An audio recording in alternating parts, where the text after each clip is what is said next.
देखो दोस्तों, जब भी मैं किसी भी कपल की मैरिटल कंसल्टेशन करता हूँ, रिलेशनशिप कंसल्टेशन करता हूँ, तो मेरा 100% मेन गोल मेरे दिमाग में सिर्फ और सिर्फ यही होता है कि दोनों कपल के कन्फ्लिक्ट को up to a great extent solve कर इन दोनों को ज़्यादा से ज़्यादा करीब कैसे लाया जाए, अपने क्लाइंट्स का घर खुशी से बस जाए। यही मेरी दिली तमन्ना होती है।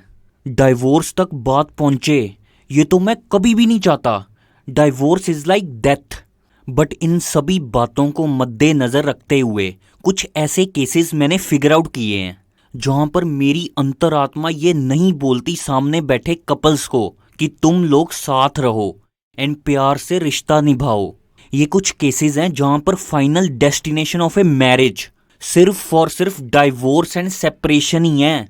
फर्स्ट केस है जहां पर कोई भी एक पार्टनर का कहीं दूसरे इंसान के साथ एक्स्ट्रा मैरिटल अफेयर हो गया है, प्लस इमोशनल कनेक्शन भी बन गया है, प्लस सेक्सुअल रिलेशन भी बहुत स्ट्रॉन्ग बन गया है। जितनी भी मैंने आज तक रिलेशनशिप एंड मैरिटल कंसल्टेशन करी है, मुझे तो आज तक इसका सोल्यूशन नहीं मिला कि मैं बोलूं कि छोड़ दो बाहर वाले को, बाहर मुंह मत मारो, अपने घर परिवार पर फोकस करो। इन सब बातों का एब्सोल्युटली 0% असर होता है उस पार्टनर पर जिसका एक्स्ट्रा मैरिटल अफेयर चल रहा हो। एंड मेरी अंतरात्मा भी ये कॉन्फिडेंस एंड कन्विक्शन के साथ ये बोलने नहीं देती कि कोई बात नहीं, अगर तुम्हारा पति एंड तुम्हारी पत्नी किसी और के साथ सो गए हैं तो कोई बात नहीं, इतनी बड़ी क्या बात हो गई, इस बात पर रिश्ता थोड़ी ना तोड़ देंगे। जिसके साथ आपका पति एंड आपकी पत्नी एक्स्ट्रा मैरिटल अफेयर करना चाहते हैं, सेक्स करना चाहते हैं, उन्हें करने दो, चिल रहो तुम। मैं ऐसा कभी बोल ही नहीं सकता क्योंकि मैं ना खुद ऐसा कभी करता, ना ही अपने साथ होने देता। एंड दोस्तों, यहाँ पर एक और बहुत इंपॉर्टेंट पॉइंट है। इस सिचुएशन की एक और बहुत अलग साइड है जिसकी ना कभी बात होती है एंड जिस पर ना कभी किसी का ध्यान जाता है। जिसका पति एंड जिसकी पत्नी किसी और के साथ अफेयर करते हैं एंड बाद में पकड़े जाते हैं एंड उनका एग्जिस्टिंग पार्टनर बहुत कलेश करता है दुनिया के सामने, अपने पार्टनर को विलन साबित कर देता है। बट किसी को एक्स्ट्रा मैरिटल अफेयर करने पर जज करने से पहले, विलन मानने से पहले दूसरी साइड भी तो अनबायस्ड होकर देखो। क्या पता सामने वाले की जेन्युइनली प्योर बेसिक नीड भी एग्जिस्टिंग मैरिज से पूरी ना हो रही हो। एग्जिस्टिंग मैरिज में जब भी एक पार्टनर दूसरे पार्टनर से सेक्स की डिमांड करता है या करती है तो सामने वाला पार्टनर मना कर देता है एंड वो पहला पार्टनर चुपचाप वापस आ जाता है या आ जाती है। फिर कुछ दिन बाद दोबारा डिमांड करते हैं सेक्स की, फिर भी नहीं मिलता, फिर खाली हाथ वापस आना पड़ता है। सो दोस्तों, ऐसा कब तक चलेगा? जिंदगी भर क्या एक पार्टनर सेक्सुअली डिप्राइव ही रहेगा?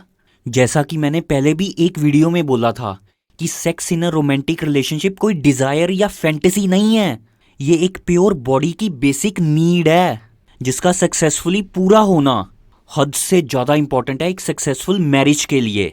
सेक्स की नीड का सक्सेसफुली फुलफिल होना ये तो एक बात है, ऐसी और भी कई चीज़ें इंपॉर्टेंट होती हैं, लाइक एक दूसरे के साथ हाई क्वालिटी टाइम स्पेंड करना, इमोशनली अवेलेबल रहना एक दूसरे के लिए।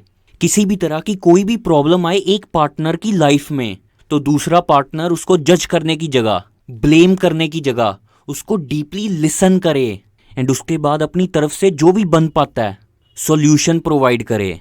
अगर ये सब चीज़ें अगर किसी भी एक पार्टनर को अपनी एग्जिस्टिंग मैरिज से नहीं मिलेंगी तो मैरिज में एक्स्ट्रा मैरिटल अफेयर होने के चांस एक्सट्रीमली हाई हैं। सो दोस्तों, एग्जिस्टिंग मैरिज में अगर एक पार्टनर बाहर जाकर एक्स्ट्रा मैरिटल अफेयर करता है तो इसका 100% केसेस में ये मतलब नहीं होता कि वो चीटर है, कैरेक्टरलेस है, विलन है, बाहर मुंह मार रहा है या मार रही है। वो बाहर मुंह नहीं मार रहा है या मार रही है, वो अपनी नीड को बस पूरा करने की कोशिश कर रहा है या कर रही है। अब रीज़न क्या है एक्स्ट्रा मैरिटल अफेयर होने का, ये अपने आप में एक अलग साइड है।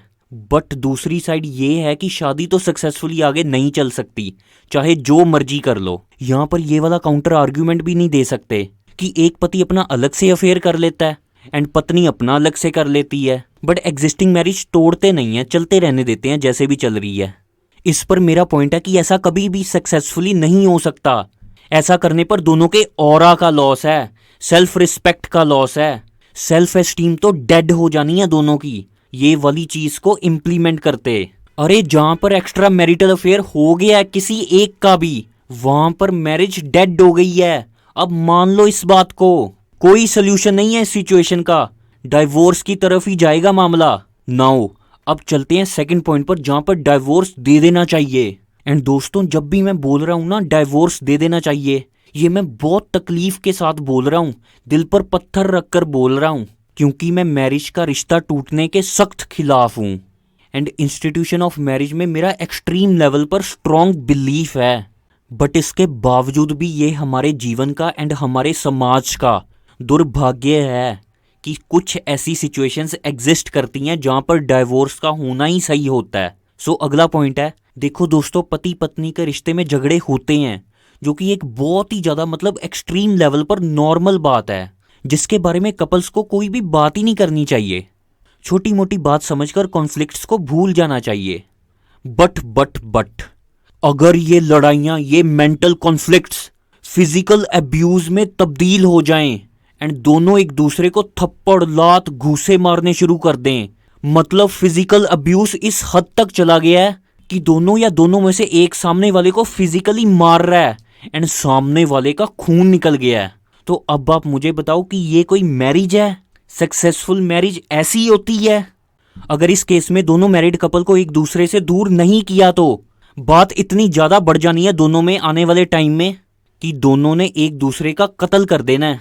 डाइवोर्स होना यहाँ पर बहुत ही ज्यादा इंपॉर्टेंट है, अगर नहीं हुआ तो हादसा हो जाना है बहुत बड़ा।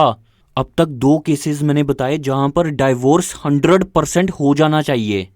बट एक तीसरा पॉइंट है जो कि कुछ ग्रे एरिया है, जहां पर मुझे नहीं समझ आता कि ये मैरिज है भी या नहीं, या पता नहीं किस तरह का रिलेशनशिप है दोनों का। वो तीसरा पॉइंट है कि 2 लोगों की मैरिज हुई एंड दोनों में से एक किसी भी वजह से, किसी काम की वजह से घर से, अपने परिवार से दूर रहना शुरू कर देता है। वजह चाहे कोई भी हो, पति पत्नी को शादी के बाद एक ही घर में एक साथ रहना है, चाहे लड़का हो या लड़की। इस बात की वो किसी भी कंडीशन में किसी भी तरह की जस्टिफिकेशन नहीं दे सकते कि नहीं मैं साथ नहीं रह सकता, साथ नहीं रह सकती, मेरी मजबूरियां, जेन्युइन रीजंस हैं। वो सभी रीजंस, वो सभी वजहें पूरी तरह से बकवास है जो पति पत्नी को एक दूसरे से दूर करते हैं। वो काम चाहे आपको करोड़ों रुपए ला कर दे, उस काम को लात मारो, उस अपॉर्चुनिटी को बोलो भाड़ में जा, मैं अपने स्पाउस से, अपने परिवार से दूर कभी नहीं जाऊंगा या जाऊंगी, ऐसा बोलो आप। अगर कपल एक दूसरे से फिजिकली दूर दूर रहना शुरू हो गए तो स्लोली एंड ग्रेजुअली दोनों के बीच दूरियां आनी शुरू हो जाएंगी। ये बहुत स्लो एंड ग्रेजुअल प्रोसेस होएगा एंड धीरे धीरे स्नोबॉल इफेक्ट के थ्रू दोनों कपल का मेंटली डाइवोर्स हो जाएगा। किसी भी इंसान को शादी करने से पहले ये वाला पॉइंट जरूर देखना है कि सामने वाला एक ही छत के नीचे साथ तो रहेगा आपके, या कोई कहानी सुनाकर दूसरे शहर या दूसरे देश निकल लेगा या निकल लेगी। Just make sure before marriage कि आपका स्पाउस एब्सेंट स्पाउस तो नहीं बनने वाला। एब्सेंट पेरेंट चाहिए क्या आपको अपने बच्चों के लिए? एंड मुझे यहाँ पर किसी भी तरह का कोई भी एक्सक्यूज जेन्युइननेस के नाम पर नहीं सुनना। इस पृथ्वी पर हमारी जिंदगी में ऐसा कोई रीजन होना ही नहीं चाहिए जो हमें हमारे स्पाउस से, परिवार वालों से दूर करे। अब यहाँ पर डाइवोर्स के एलिमेंट की अब क्या ही बात करें, मेंटल लेवल पर, सबकॉन्शियस लेवल पर दूरियां बढ़ने लगती हैं। ऐसी मैरिज सिर्फ नाम की मैरिज है, ये सिर्फ और सिर्फ इल्यूजन है कि ऐसे लोग मैरिड हैं, असल में कोई स्ट्रॉन्ग रिलेशनशिप नहीं है दोनों का।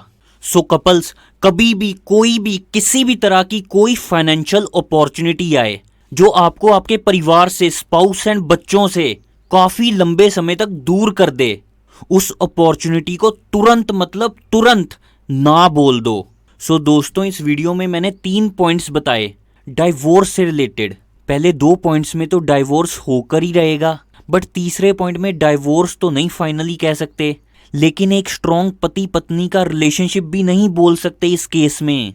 एंड लास्ट में मैं बहुत इंपॉर्टेंट पॉइंट बताने वाला हूँ, ध्यान से सुनो with your full focus and attention, कि एक डाइवोर्स की न्यूज़ सुनकर गलती से भी ये कंक्लूजन मत ड्रॉ करना अपने माइंड में कि इंडिया में इंस्टीट्यूशन ऑफ मैरिज वीक हो रहा है। किसी कपल की मैरिज बहुत अच्छी चल रही है, घर का माहौल उनका बहुत बढ़िया है एंड वो हैप्पीली मैरिड कपल थोड़ी ना अखबार में या सोशल मीडिया पर ये न्यूज़ डाल रहा है कि हमारी मैरिड लाइफ पिछले कई सालों से बहुत बढ़िया चल रही है, बहुत मजे आ रहे हैं हमको।